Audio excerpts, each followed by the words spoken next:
నిర్మల్ జిల్లా మార్కెటింగ్ అధికారి Srinivas ACB దాడులో red హ్యాండెడ్గా పట్టుబడడం ఇప్పుడు స్థానికంగా చర్చనీయాంశంగా మారింది. ఆదిలాబాద్లోను మార్కెటింగ్ ఏడీగా విధులు నిర్వహించి నిర్మల్కు బదిలీపై వెళ్లిన ఆయన అవినీతి నిరోధక శాఖ అధికారులకు లంచం తీసుకుంటూ ఉండగా పట్టుబడ్డారు.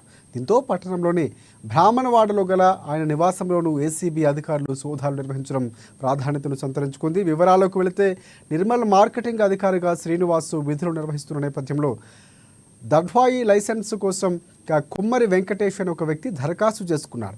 ఇందుకు గాను 10,000 రూపాయలు శ్రీనివాసు డిమాండ్ చేయగా బాధితుడు వెంకటేష్ అభ్యర్థన మేరకు 7,000 రూపాయలకు ఒప్పందం కుదుర్చుకున్నారు. ఇదే క్రమంలో బాధితుడు ఏసీబీని ఆశ్రయించాడు. బుధవారం డబ్బులు తీసుకుంటున్న సమయంలో ఏసీబీ అధికారులు దాడులు జరిపి రెడ్ హ్యాండెడ్గా ఆయన పట్టుకున్నారు. సిలికాన్ టెస్ట్ నిర్వహించి శ్రీనివాస్ను కరీంనగర్ కోర్టుకు తరలించారు. అదేవిధంగా ఆదిలాబాద్ పట్టణంలోని ఆయన నివాసంలోనూ ఏసీబీ అధికారులు సోదాలు నిర్వహించారు. కుటుంబ సభ్యులను విచారించి పలు పత్రాలను, బ్యాంకు స్టేట్మెంట్లు, ఆస్తుల వివరాలు తీసుకొని సమగ్ర నివేదిక తయారు చేస్తున్నారు. పూర్తి విచారణ జరిపిన తర్వాత తదుపరి వివరాలు వెల్లడిస్తామని అధికారులు తెలియజేశారు. అటు రాష్ట్ర వ్యాప్తంగా జరిగిన ఏసీబీ దాడుల్లో భాగంగా భోరజ్ ఆర్టీఏ చెక్పోస్టులోనూ అధికారులు తనిఖీలు చేపట్టారు. ఇందులో భాగంగా లెక్కకు రాని 61,500 రూపాయల నగదును సీజ్ చేశారు. విచారణ అనంతరం తదుపరి చర్యలు ఉంటాయని వెల్లడించారు.